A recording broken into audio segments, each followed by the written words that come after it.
현재를 살아가는 사람만이 성장할 수 있다.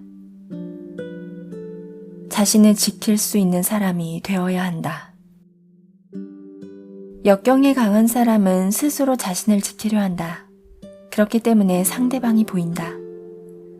역경에 강한 사람은 상대방이 어떤 사람인지 구분할 줄 안다.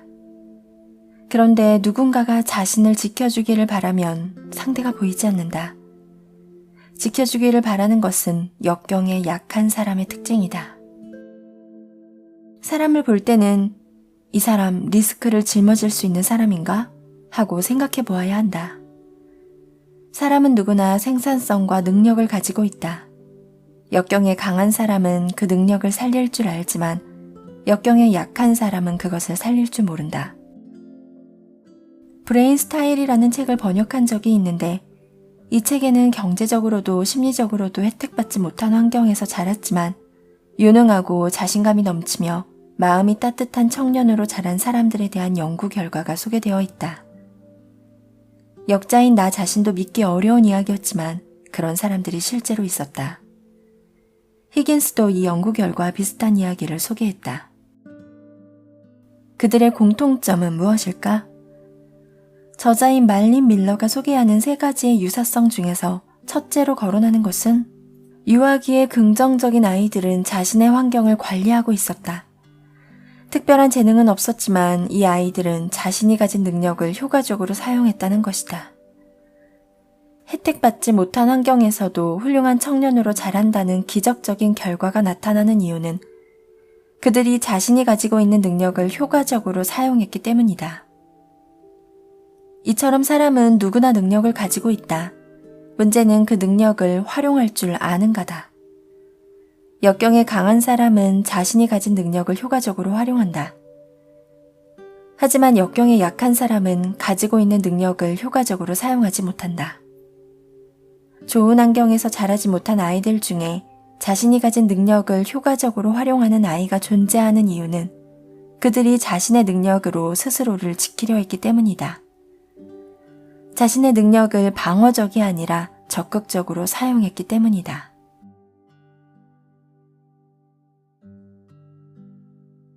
자신을 소중하게 여기며 살아야 한다. 바람직하지 못한 인간관계는 건강할 때 끊어내야 한다. 냉정하게 끊어버려야 한다. 나약해진 후에는 힘들다. 불성실한 사람과의 인연을 끊고 새로운 사람을 상대하면 지금까지 상대해온 사람들이 얼마나 불성실한 사람들이었는지 알게 된다. 그들이 얼마나 자신을 더럽혔는지 깨닫게 되는 것이다. 매달리는 사람은 나약하다. 그들은 상대방이 좋아서 매달리는 것이 아니다. 무엇인가를 얻기 위해 매달린다. 그리고 대부분은 그렇게 매달린 상태에서 죽어간다. 역경에 약한 사람은 변화를 두려워한다. 자신을 소중하게 여기며 살지 않는다. 지금만 편하면 돼 라고 생각하는 사람은 자신을 소중하게 여기며 살고 있는 사람이 아니다. 그렇게 말하는 사람은 갈수록 삶이 고통스러워진다.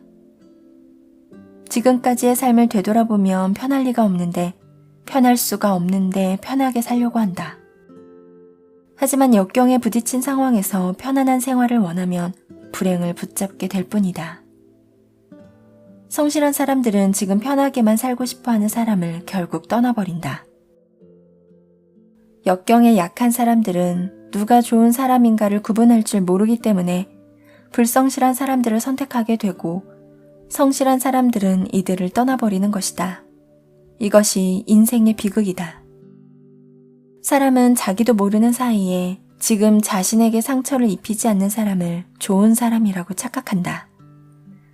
역경에 강한 사람은 다음과 같은 사실을 잘 알고 있다. 지금 편안한 사람은 모든 것을 긍정적으로 받아들였기 때문에 편안할 수 있는 것이다. 따라서 지금 편안한 사람을 보고 질투 같은 것은 하지 않는다. 지금 편안한 사람은 과거에 그에 어울리는 행동을 한 사람이라는 사실을 잘 알고 있기 때문이다. 사람에게는 각각의 운명이 있다. 현재를 확실하고 올바르게 살면 지금은 역경에 부딪히는 상황이 생길지 몰라도 언젠가는 반드시 좋아진다.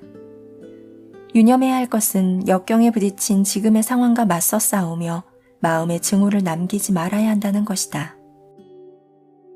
살아간다는 것은 좋고 나쁜 다양한 체험을 있는 그대로 받아들이는 것이라고 생각할 수 있어야 역경에 강한 사람이다.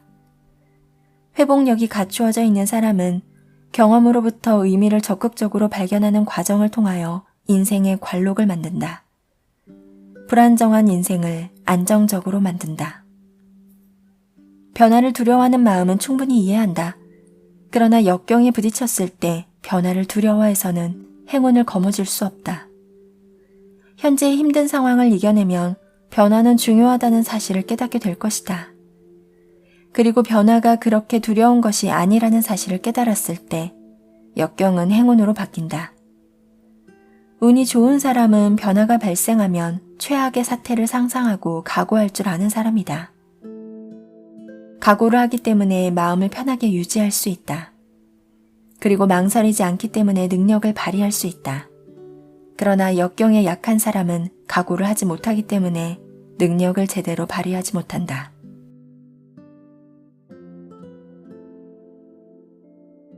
현재의 체험을 포착해야 한다. 역경에 부딪혔을 때 행운을 거머쥐려면 현재의 자신을 편하게 만들어서는 안 된다. 현재의 자신을 배려해서는 안 된다. 지금 힘들더라도 자신이 끌어안고 있는 문제를 정리해야 내일의 행운을 거머쥘 수 있다. 역경에 부딪혔을 때 현재를 올바르게 살아가면 운은 반드시 좋아진다. 아무리 고통스러워도 역경을 반드시 이겨낼 수 있다. 살아간다는 것은 다양한 체험을 있는 그대로 받아들이는 것이다. 살아간다는 것은 같은 위치에 머물러 있지 않는다는 것이다. 자신을 늘 피해자라고 생각해서는 역경을 이겨낼 수 없다. 역경에 약한 사람은 역경에 부딪혔을 때 현재의 자신에게 편한 사람에게, 현재의 고통스러운 자신을 즐겁게 만들어주는 사람에게 정신을 빼앗긴다. 성실한 사람에게는 눈길이 가지 않는다. 성실한 사람은 그 사람에게 문제를 해결할 수 있는 방법을 알려주려 하고 그것을 실행하는 데 힘이 필요하다는 말을 해준다. 역경에 약한 사람은 그런 말이 듣기 싫어서 피하려 한다. 그리고 나이를 먹은 뒤에 후회한다. 현실로부터 도피하는 삶은 마지막에 빚을 갚아야 한다. 죽어갈 때 무엇인가 해보려고 해도 그때는 늦어버린 뒤다. 행운과 불행은 주변에 누가 있는지에 따라 판단할 수 있다. 죽어갈 때의 상황은 살아오는 동안 자신이 만들어 놓은 것이다. 마지막으로 또 한 가지. 역경에 부딪혔을 때 운명을 개척하려면 체력이 필요하다. 자신의 불행을 고민하기 전에 우선 체력을 길러야 한다. 사람은 감기만 걸려도 마음이 위축된다. 역경에 강한 사람은 식사를 중요하게 여긴다. 반면 우울증에 걸린 사람은 식욕이 없다. 역경에 강한 사람은 즐겁게 먹자는 말을 하는 사람이다. 역경에 약한 사람에게는 그런 마음의 자세가 없다. 또 역경에 강한 사람은 자신이 해결해야 할 과제를 알고 있기 때문에 어떤 상황에서도 도피하지 않는다. 아직 이러이러한 문제가 해결되지 않았어 라고 스스로를 다독인다. 앞에서 소개한 책에 등장한 혜택받지 못한 환경에서 성장했지만 심리적으로 건강한 아이들은 자신들의 환경을 스스로 관리할 수 있었다고 한다. 이러이러한 문제가 해결되지 않았어 라고 생각할 줄 알았다는 뜻이다. 물론 해결되지 않은 문제가 있다는 사실을 알아도 해결할 수 없는 경우도 있다.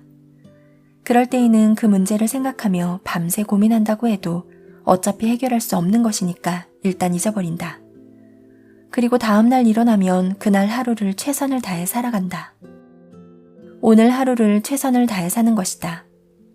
지금 이 순간이 인생이다. 이 사고방식이 역경에 강한 사람의 철학이다. 역경에 약한 사람은 일상생활이 분명하지 않다. 그 이유는 현재를 살 수 없기 때문이다. 오늘 하루를 최선을 다해 살려면 어떻게 해야 할까? 10년 후에 자신을 생각한다면 현재 어떻게 행동해야 좋을지 알 수 있을 것이다. 그것이 운을 불러일으키는 방법이다. 그것이 역경에 강한 사람의 선택이다.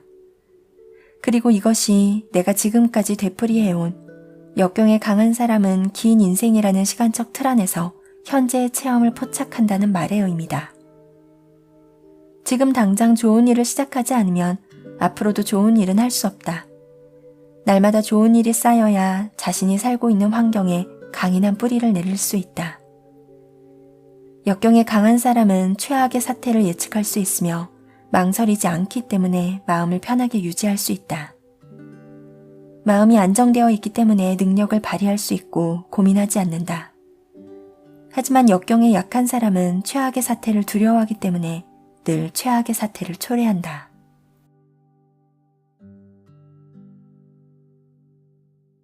행운을 기다리지 않고 스스로 움직인다.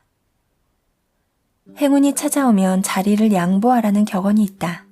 일리 있는 말이다. 그러나 역경에 강한 사람의 발상은 자신의 실력을 뛰어넘는 행운이 찾아오면 불행이라고 생각한다는 것이다.